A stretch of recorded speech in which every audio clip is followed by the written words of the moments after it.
This phone cost me $30. Yes, you heard that right, $30. How does it compare to phones like the iPhone 15 Pro? Let's see.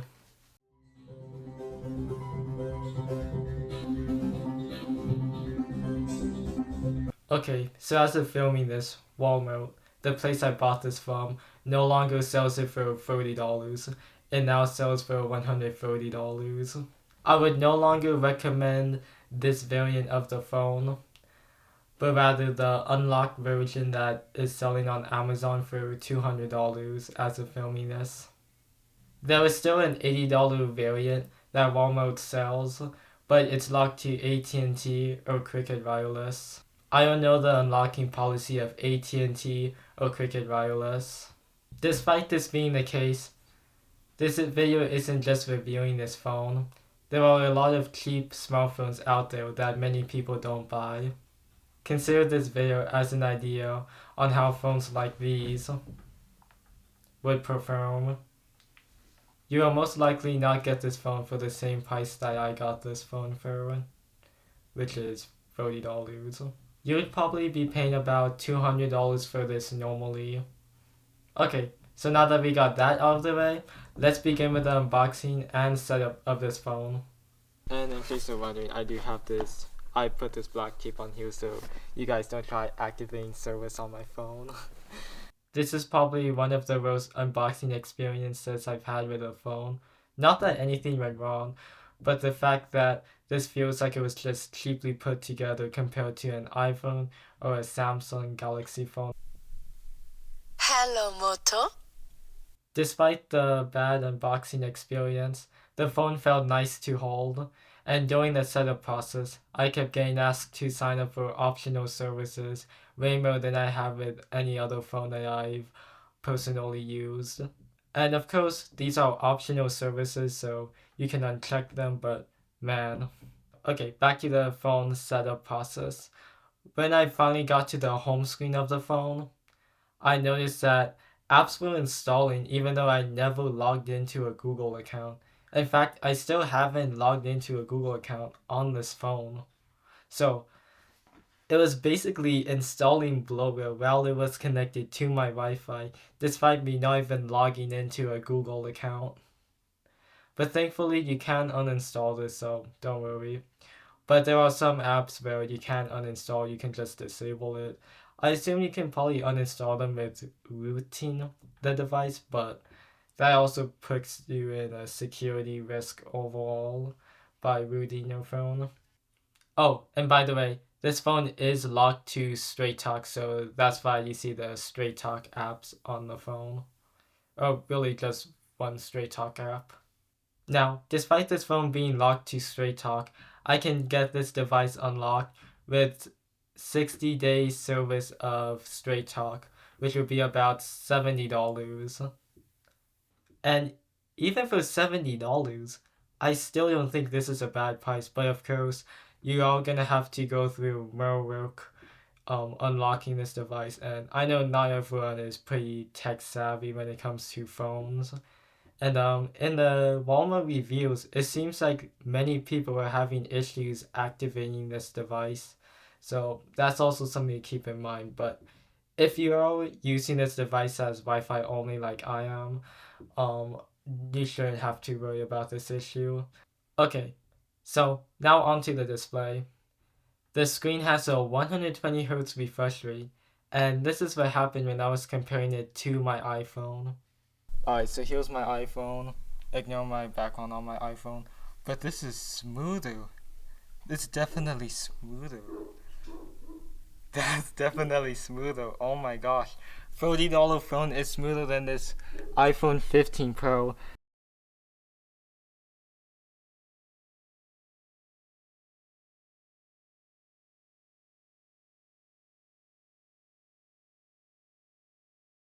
Yeah, it was actually smoother. But I do want to say I do notice some stuttering at times. So it's most likely to do with the processor. But I did disable some of the battery saving features, and that has sped up the phone for me. but still. I also noticed with the display, I had to do a lot of tinkering to get it to look how I liked it to look. I do notice with photos, they have like a red tint on it. This is it with the nightlight on.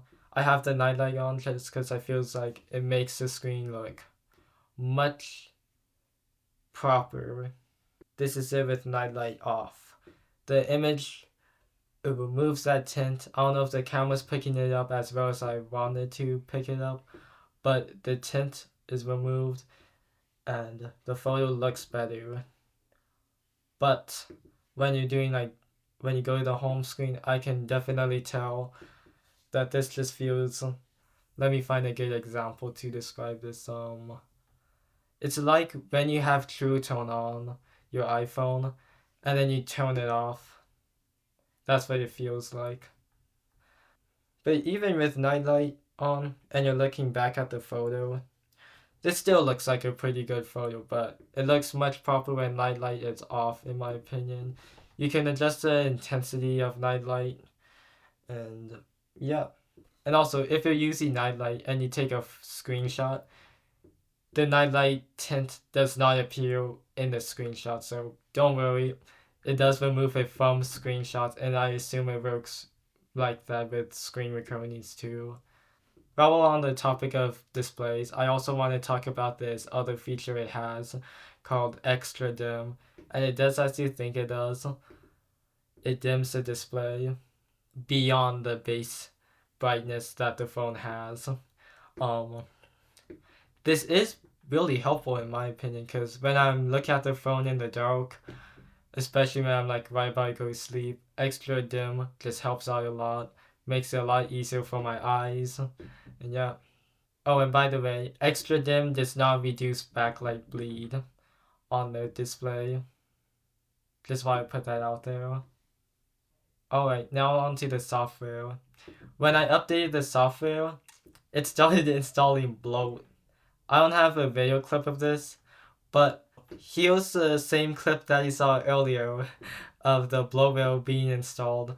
It wasn't the same apps. It was like I don't even remember the app that it started installing. I think it was 3 apps, but you can uninstall them. Okay, now on to battery life. This is where it gets weird because this is what it says my battery usage is. However, I didn't spend that much time on Snapchat, so don't worry, I still have my sanity.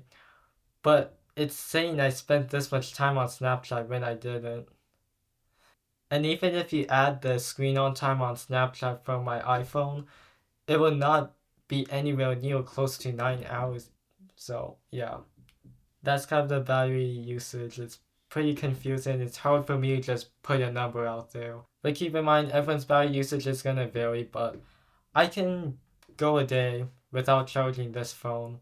And even if I have to charge this phone, this is capable of charging at 30 watts. I don't have the 30-watt brick, but it still charges fast. I think my charging brick's like 20 watts, and I can go from 20% to 100% in about 2 hours. So charging's already really good on here. But for reference, my iPhone 15 Pro, it can charge to 50% within 30 minutes. But it's also important to note with that phone, it has a smaller battery capacity. So yeah, the battery life on my iPhone actually lasts shorter compared to my Motorola. But I have had the iPhone for longer, and I pushed my iPhone way harder than I pushed this phone. Now on to the camera segment of this video. Um, to make this simple, the photos look the best. Now I don't mean that the photos look better than the iPhone that I daily drive, but I mean out of all the features that this phone has with the cameras, I just find photos looking the best. And specifically pro mode on the camera.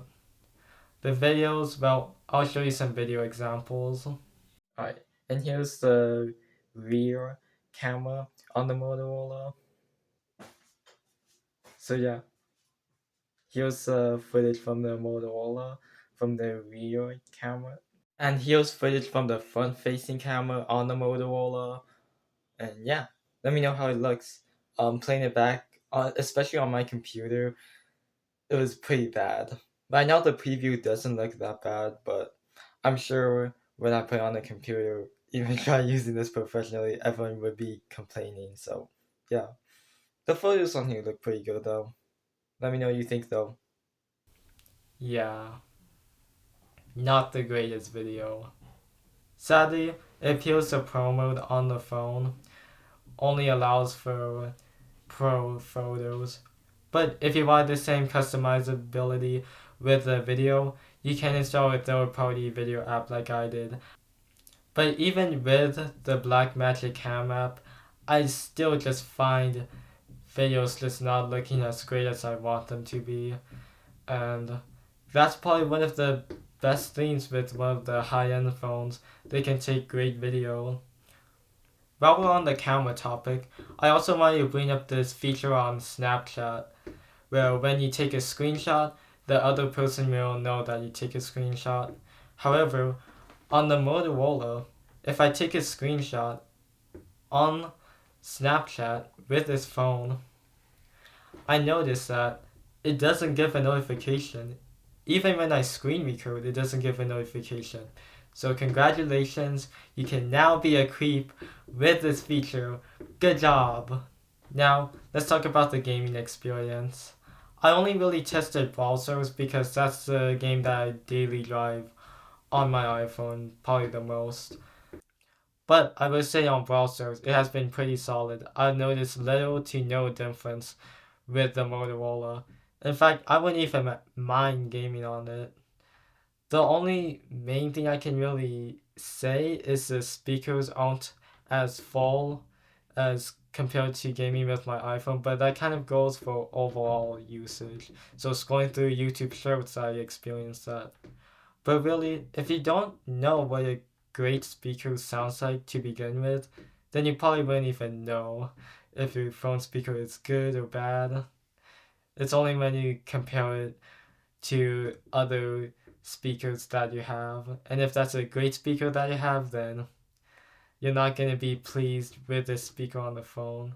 This phone speaker just feels like it's lacking compared to my iPhone. It doesn't feel as full compared to my iPhone speakers. What's the conclusion of this video? Would I recommend this phone?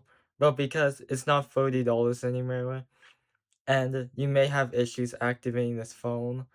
I would say it's worth looking at the unlock model of this phone, like I said at the beginning, and also comparing it to similar other devices around this price range. Because I think Samsung also sells some cheap phones around this price too, so it's worth comparing them, looking at the CPU, looking at the refresh rate, looking at just overall specs. But for $30, I'm not disappointed by this phone. Well, I'm filming on this on my iPhone right now, but I'm not disappointed by the $30 phone. I know at the end of the day, I got this phone for $30, and it's just kind of crazy the amount of value I got for $30. So, despite me being very harsh, I really wanted to compare this to phones that most people have, which are like expensive phones like iPhones, Samsungs, maybe even Google phones.